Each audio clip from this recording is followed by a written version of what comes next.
What's up, guys? Of course, today, as per the title, I'm going to be discussing the SMLE Mark III Sharpshooter. It's the default bolt-action sniper rifle given to you in the Battlefield 1 beta.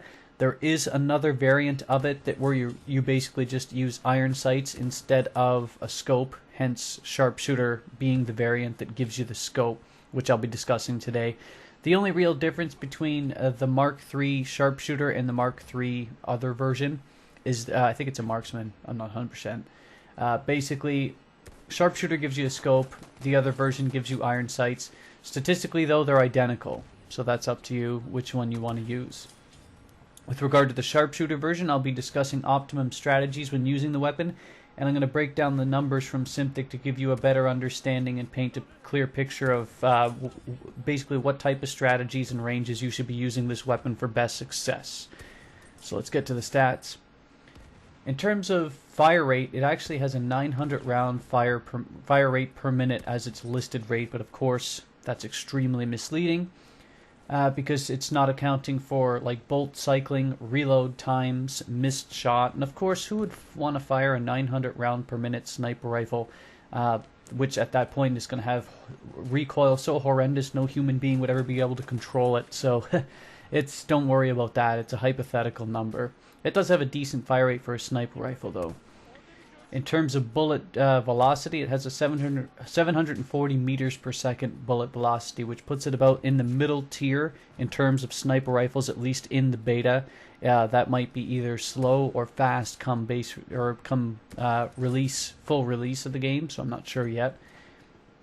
It has a 12 meters per second squared gravitational constant, which if you consider that bullet drop is actually steeper than the actual gravitational constant of the Earth, which is 9.8 meters per second squared, it means you'll be suffering from substantial bullet drop over longer ranges. This isn't a concern inside of about 200 meters though, because there's little to no drop off to be concerned of. The magazine size for this weapon is 10.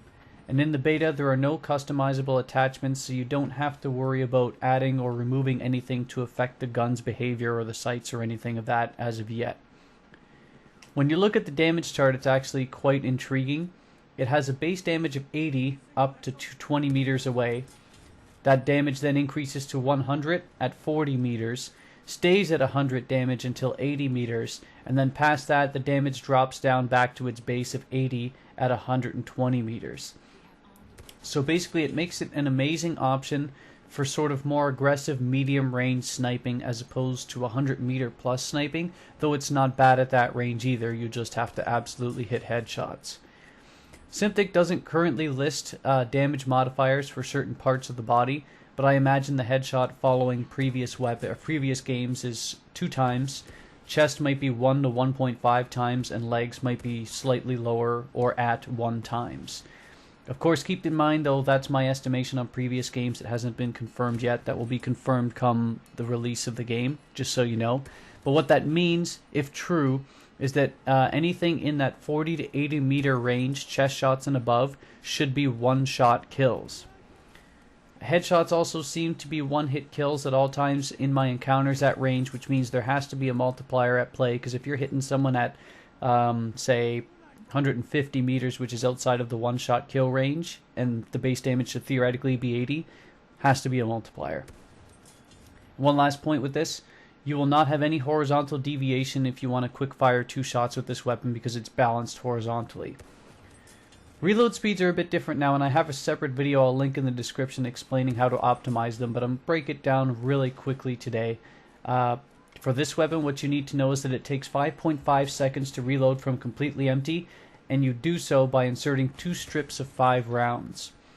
If you reload single rounds instead of inserting a 5-round strip, it will take anywhere between 0.9 seconds and 4.43 seconds when you're adding 1 or 4 rounds. So my advice for this weapon is to either reload at 5 rounds with a strip, or empty the entire 10 rounds and reload the 2 strips at once. So getting to it, what are the ranges and situations that this weapon excels at? As I've noted earlier, this weapon's max output of damage at the 100 damage mark is 40 to 80 meters, so you're going to want to stay within this range for maximum chances of a one-hit kill at chest and above. You don't really need to stay at this range if you always aim for headshots, as I do.